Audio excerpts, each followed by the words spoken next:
కాకినాడలో సంచలనం సృష్టించిన కేసులో నిందితుడు సాదిక్ ఖాన్ తల్లి నూర్జహాన్ కీలక వ్యాఖ్యలు చేశారు. తన కుమారుడి తప్పేమీ లేదని, జరిగిన పరిణామాల్లో సౌజన్య పాత్ర కూడా ఉందని ఆమె ఆరోపించారు. సౌజన్య తరచూ తమ ఇంటికి వచ్చేదని, విషయం తెలిసిన తర్వాత సాదిక్తో పాటు సౌజన్యను కూడా హెచ్చరించామని చెప్పారు. సౌజన్య మరణ వాంగ్మూలంతో తమ కుటుంబం పరువు పోయిందని, బయటకు వెళ్లలేని పరిస్థితి ఏర్పడిందని ఆవేదన వ్యక్తం చేశారు. సాదిక్ను జగదీష్ రెడ్డి పలుమార్లు చంపేందుకు ప్రయత్నించాడని, ఇస్లాం మతంలోకి మారుతానని సౌజన్య తమతో పలుమార్లు చెప్పిందని ఆమె ఆరోపించారు.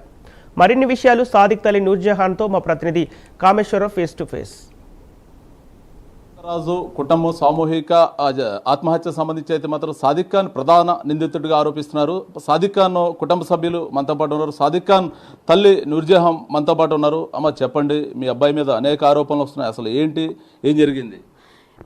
ఆరోపణలు వస్తున్నాయండి. తర్వాత ఫస్ట్ టెర్రరిస్ట్ అని చెప్తున్నారు. టెర్రరిస్ట్ అనేది అంతా అబద్ధమండి. ఎందుకంటే ఇక్కడ ఆంధ్రప్రదేశ్లో టెర్రరిస్టులు ఎవరు లేరండి.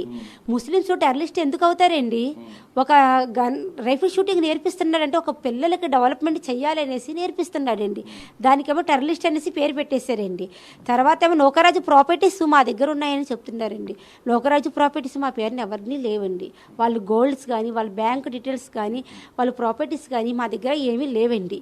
వాళ్ళు చనిపోయారంటే దాని కారణం మా అబ్బాయి పేరు రాశారంటే వాళ్ళు ఎందుకు చనిపోయారో అనేది ఏంటో మాకు కూడా తెలియదండి.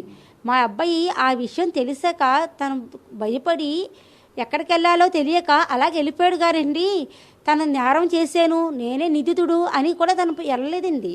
ఇది తప్పుడు మాటలు మాట్లాడుతున్నారండి. అంటే ఇప్పుడు మీ అబ్బాయి సాదిక్కి నౌకరాజు కూతురికి సంబంధం ఉంది, అది మీకు తెలుసా? వాళ్ళకి ఫస్ట్ ఫ్రెండ్షిప్గా ఉండేవారు.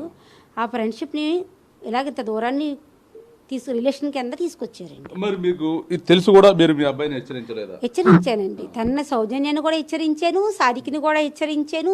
వాళ్ళ డాడీ కూడా వచ్చారు, తను కూడా మాట్లాడారండి. కొన్ని రోజులు మాట్లాడడం కూడా మానేసాడని స్లీపింగ్ టాబ్లెట్లు మింగేసిందండి ఆ అమ్మాయి. అంటే ఇప్పుడు నౌకరాజు కూడా మీ ఇంటికి వచ్చి మా కుటుంబాన్ని వదిలేయండి అని చెప్పి 2 నెలల క్రిందట చెప్పినట్టుగా మరణ వాంగ్మూలంలో ఉంది. అబద్ధమండి ఇది. నౌకరాజు గారు వచ్చిన మాట కరెక్ట్, కానీ మా కుటుంబాన్ని వదిలేనన్న మాట చెప్పింది మాత్రం అబద్ధం. ఏమన్నారంటే, మేము చెప్పాం, మీరు బాగా డబ్బున్న వాళ్ళు, మీ మీడియం క్లాసు, మా అబ్బాయి చూస్తే ముస్లిమ్స్, చిన్న వయసు, మీ అమ్మాయి వయసు ఎక్కువ, మీ క్యాస్ట్కి మా క్యాస్ట్కి సంబంధం లేదు. నాకు 6 నెలల క్రితమే తెలుసండి. తెలిస్తే మీరు ఏం చెప్పారు? నేను దండించానండి, తల్లిగా దండించాను. తప్పు ఇది, మనకి ఇలాంటివి పనికిరాదు, చెయ్యొద్దు, వెళ్ళొద్దంటే ఇంటికి వెళ్ళడం మానేశాడు. ఉదయం ఫోన్లో మాట్లాడేవాడు. తర్వాత వాళ్ళ హస్బెండ్ చనిపోయాక తను మళ్ళీ వాళ్ళ ఫాదరే వీళ్ళకి వేరేగా ఇల్లు తీసి అక్కడ ఇల్లు అరేంజ్ చేశాడు కూతురికి. నౌకరాజే కూతురికి. ఆ ఇంట్లో ఉదయం అంతా తన సౌజన్యం ఉండేది, రాత్రి వాళ్ళ ఫాదర్ దగ్గర ఉండేదండి. ఎందుకు ఒక ఇల్లు ఉండగా 2 ఇల్లు అంటే భర్త చనిపోతే ఇల్లు మారిపోవాలన్న శ్రద్ధంతో ఇల్లు మార్చేసాడండి. అయితే పాత ఇంటి దగ్గర అయితే సౌజన్య వాళ్ళ హస్బెండ్ అందరికీ తెలుసు. మరి సాదికి వెళ్తే మరి తెలుస్తుంది కదా వేరేగా రిలేషన్ ఉంది ఏంటి ఈ అమ్మాయికి అనేసి. దాని గురించి తను వేరే ఇల్లు తీసి. అంటే ఈ వ్యవహారం మొత్తం నౌకరాజుకి తెలుసు అంటారా? వాళ్ళ అమ్మాయికి మీ అబ్బాయికి ఫ్రెండ్షిప్ అనేది నౌకరాజు కంప్లీట్ తెలుసు. తెలిసిన నౌకరాజు కుటుంబం మీ అబ్బాయి ద్వారా వేధింపులకు గురైంది, మా కుటుంబాన్ని వేధిస్తున్నాడు నౌకరాజు అని చెప్పి మరణ వాంగ్మూలంలో స్పష్టంగా రాశారు. దానికి సంబంధించి వాళ్ళ తల్లిగారిని కూడా మేము ప్రాధేయపడ్డాం. తల్లి గారు చెప్పినప్పుడు కూడా సాదికి వినలేదు అని మరణ వాంగ్మూలంలో ఉంది. వేధింపు దేని గురించి వేధిస్తాడండి? అంటే వాళ్ళ యొక్క ఆస్తులు మీ మీద బదలాయించారని, అంటే డబ్బు రూపేనా, నగల రూపేనా, ఇంకా ఇతర డబ్బులన్నీ మీరు తీసుకున్నారు. అబద్ధమండి. ఏ డబ్బు ఉంది మా దగ్గర, ఏ ఆస్తులు ఉన్నాయండి, ఏ బంగారం ఉందండి వాళ్ళది ఏది కూడా మా దగ్గర లేదు. మా అబ్బాయి ఆస్తుల గురించి, బంగారం గురించి సాధించాడన్నమాట పక్కా అబద్ధమండి ఇది. తను రాశాడో మరి ఎలా రాశారో నాకు తెలియదు, కావాలని రాశారో తెలియదండి. ఇది మాత్రం పక్కాగా అబద్ధమండి. ఇది అమ్మాయి సౌజన్య అయితే మాత్రం నా బిడ్డ కూడా థ్రెడ్ ఉంది, దాని సంబంధించి సాదిక్ నుంచి కాపాడండి అని చెప్పి స్పష్టంగా. అబద్ధాలు సార్, ఇవన్నీ అబద్ధాలు సార్. అసలు అబ్బాయి ఏం చెప్పాడు, మా తాతయ్య గారే మమ్మల్ని తోస్తాడని చెప్పి అబ్బాయి చెప్పినట్లు మాకు తెలిసింది సార్. అలాంటప్పుడు ఇప్పుడు మా తమ్ముడి మీద ఎందుకు తోస్తున్నారు సార్ ఈ విషయాలని చెప్పి?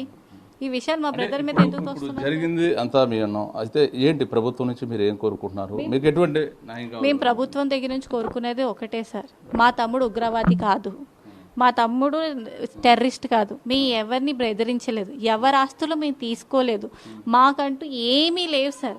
లేనిపోని మా మీద సృష్టించేసి మమ్మల్ని బయట వెళ్ళనివ్వకుండా మమ్మల్ని లోపలే లాక్ చేసినట్లు మమ్మల్ని పెట్టేశారు సార్. ఇక్కడ మేము ఉండాలా లేదా వాళ్ళకు డిసైడ్ వాళ్ళే చేయాలి సార్. ఏది చేసినా గవర్నమెంట్ చేతిలోనే ఏదైనా ఉంటుంది సార్, ప్రజల చేతిలో ఏముంటుంది సార్. ప్రస్తుతం నూకరాజు కుటుంబం ఆత్మహత్య సంబంధించి అయితే మాత్రం సాదిక్ కుటుంబ సభ్యులతో మాట్లాడడం, వారు చెప్పేది ఏంటంటే మా తమ్ముడు సైడ్ నుంచి కూడా చాలా వరకు తప్పు అయితే లేదు, సాదిక్ ఏదైతే ఉందో సౌజన్య సైడ్ నుంచి కూడా చాలా వరకు తప్పులు ఉన్నాయని చెప్పేసి వారు చెప్తున్నారు. అంటే మమ్మల్ని కావాలని టార్గెట్ చేసి మొత్తం కూడా మమ్మల్ని బ్లేమ్ చేస్తున్నారు తప్ప మాకు కూడా న్యాయం చేయాలి, ప్రభుత్వాలు మా సైడ్ కూడా ఆలోచించాలి, మా సైడ్ నుంచి కూడా అని చెప్పేసి చెప్తున్నారు. మాకు సపోర్ట్ చేసే ప్రతి వారిని కూడా అనుమానపడుతున్న పరిస్థితి ఉంది. మొత్తం కూడా ఈ ప్రభుత్వం మా కుటుంబం నుంచి కూడా ఆలోచించాలని చెప్పేసి వారు చెప్తున్న పరిస్థితి ఉంది. ఇది ఇక్కడ ఉన్న తాజా పరిస్థితి. కెమెరామెన్ ప్రకాష్తో కామేశ్వరరావు,